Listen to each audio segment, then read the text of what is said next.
Hey guys, welcome back to my channel again అండి. మా అందరికీ పానీపూరి క్రేవింగ్ వచ్చిందని చెప్పి పానీపూరికి వెళ్దామని అనుకున్నాం అనమాట. వీళ్ళ అందరి ఫేవరెట్ ప్లేస్ ఏది అంటే చౌరస్తా అనేసి అంటారు. సరే చౌరస్తా ఫేవరెట్ అన్నారు కదా అని చౌరస్తాకి వెళ్ళామన్నమాట. వాడు పానీపూరిలో పానీ బదులు పచ్చిమిరపకాయలు వేసినట్టున్నాడు గాయస్. పిచ్చ కారం, అసలు నిజంగా అంత ఇష్టంగా తినే వీళ్ళకే కారం ఎక్కువైపోయిందనమాట పాపం. కానీ అడ్జస్ట్ చేసుకొని తిన్నారు. లాస్ట్లో అందరికీ కారాలు ఎక్కువయ్యి అందరూ స్వీట్ సాస్ వేయించారు. ఇది సెకండ్ రౌండ్ గైస్. పానీపూరి తర్వాత పునుగులు, సమోసా. మళ్ళీ ఎప్పుడు కలుస్తామో తెలియదని హాలిడే సీజన్స్ వస్తున్నాయి కదా, అందుకని గర్ల్స్ అందరం ప్లాన్ వేసాం.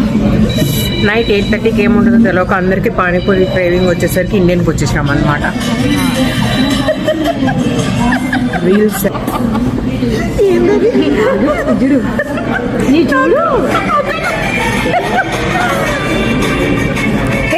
కుక్క అదే అది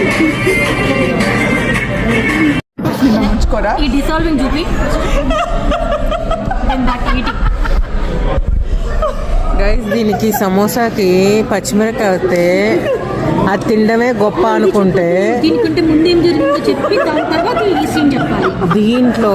అవును గైస్, అది కూడా చెప్పాలి. పానీపూరి ఎట్లుందంటే పచ్చిమిరపకాయలు వేసి కలిపినట్టుంది అదనమాట మిక్సీలో. కారంతో చచ్చిపోతే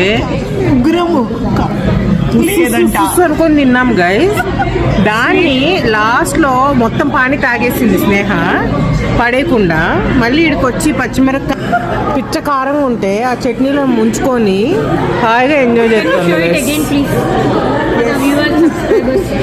బిగ్ బాస్ కి వెళ్ళింది అనుకో, పచ్చిమిరపకాయలు అన్ని నాకే కొరికి పడేస్తుంది. తప్పు చేసినా పర్లేదు, ఫోన్లో నాకు సర్చ్ చేయండి. పచ్చిమిరపకాయలు ఇస్తారా, నేను తినేస్తాను. I did a mistake. You want me to eat పచ్చిమిరపకాయ? ఓకే. నాగార్జున కొంచెమే తినమ్మా. నేను మొత్తం తినేస్తా. ఏం చేస్తారు తెలుసా, మనమందరం ఒక పార్టీ